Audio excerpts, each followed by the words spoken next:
don't know why somebody made a lightning bolt on a tree. It's kind of weird. Huh. Interesting.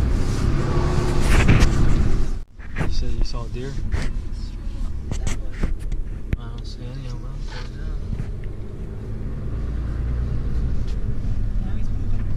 Where at? Right back that way. Heading in that direction. I see him. I'm blind. Really blind. Yeah. Good morning. What's up, everybody? I just wanted to talk about some issues I'm having with my truck with the DEF fluid. I know a lot of people are having these problems too.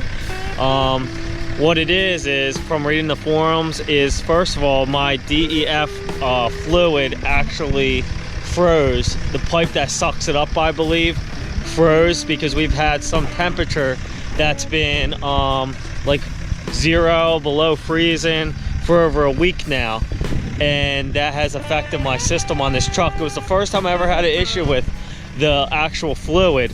I know some people on forums saying if you put the whole 2.5 gallons in, you may have issues, that it's that sensitive, that it resets each time. This actually went off when it was full, and the truck actually ran like a couple, 3 or 4 days before it went off. That I topped it off.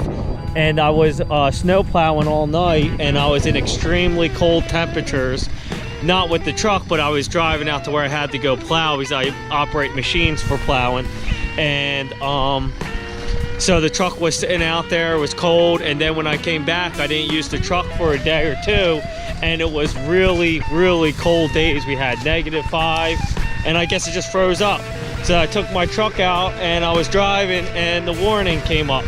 You'll see the warning. I took a video of it in a second.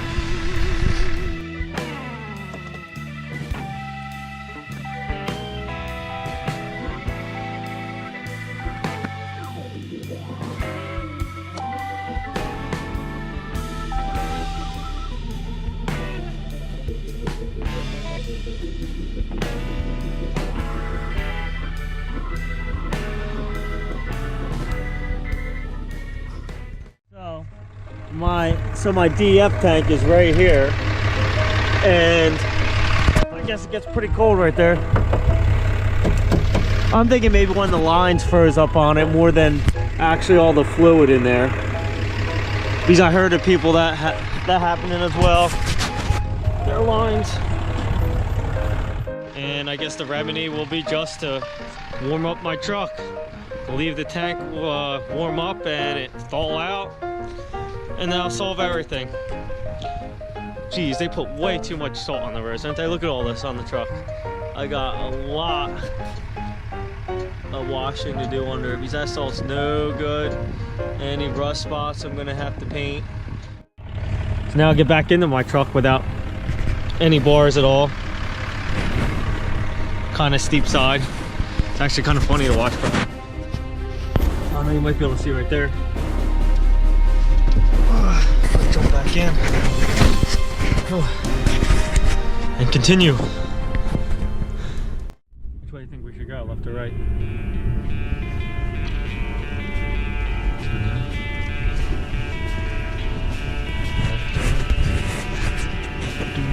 Go this way.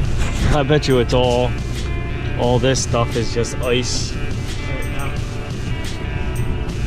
Right here. Bet you it's like you don't even sink it all in here. Watch this a bit.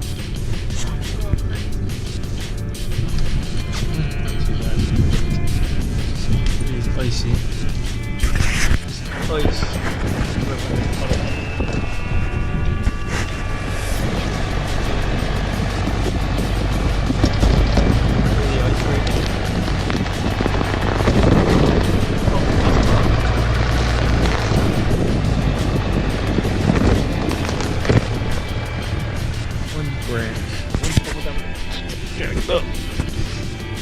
Branch out of the way.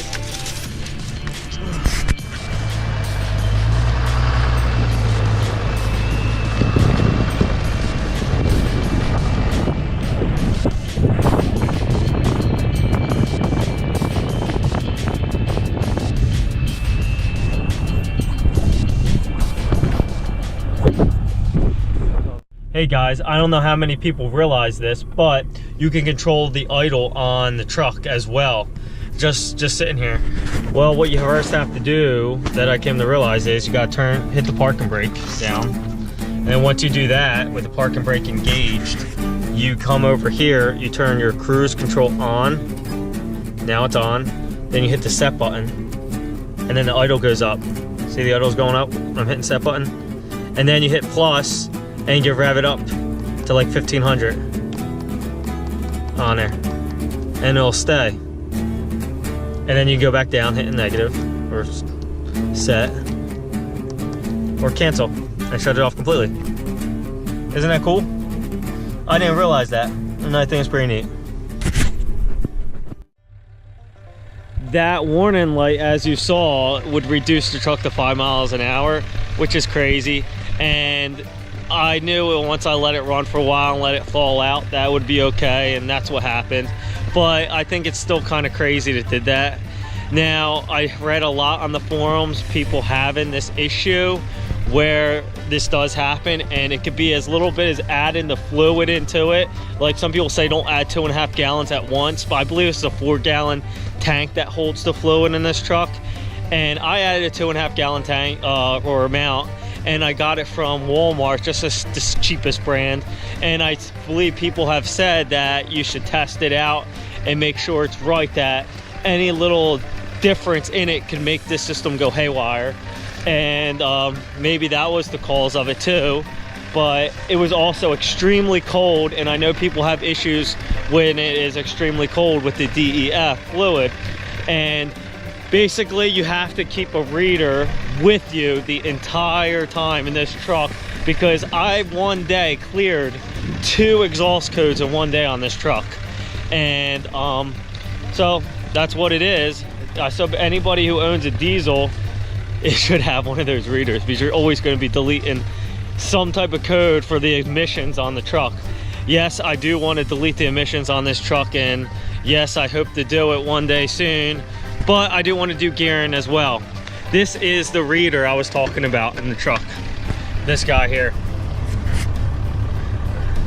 The only other code I have on this truck is just the tire pressure mount monitoring system, and that's just because I don't have the actual sensors in the tires on this.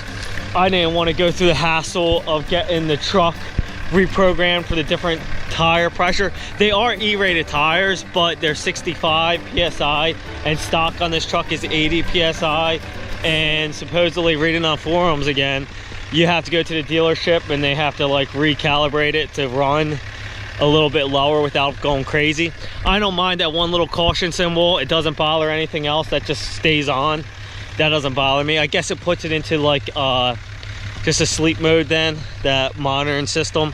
Other than that, I don't care. But that's about it with the truck, and just a couple of the minor recalls that are happening right now. Well, some might not be too minor. It does have a water pump recall, and that's just the AC. I bought an AC Delco one because they're all back ordered from Mopar, and that's a good brand to me, and I got it on sale during the Christmas sales and all that. It's normally like $120 pump, and I got it for like, I think, $60. And then the other recall is something with the airbags, which I probably should get checked because it's, I believe, for a side curtain for rollover.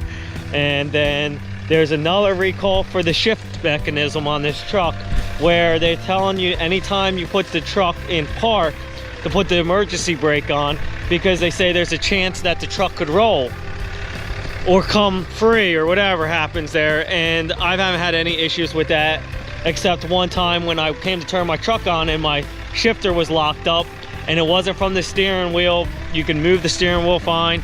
It was just locked up, and once I put the parking brake on, for some reason it freed it up.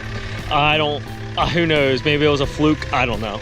But other than that, I don't have any other issues with it. I just those little minor things that are happening, and the truck performs pretty well. Even without the right gearing, I just leave it in tow haul mode and it operates good. Of course, I want to change the gears so it's better for the truck and it's not so hard on it, but I'll get there.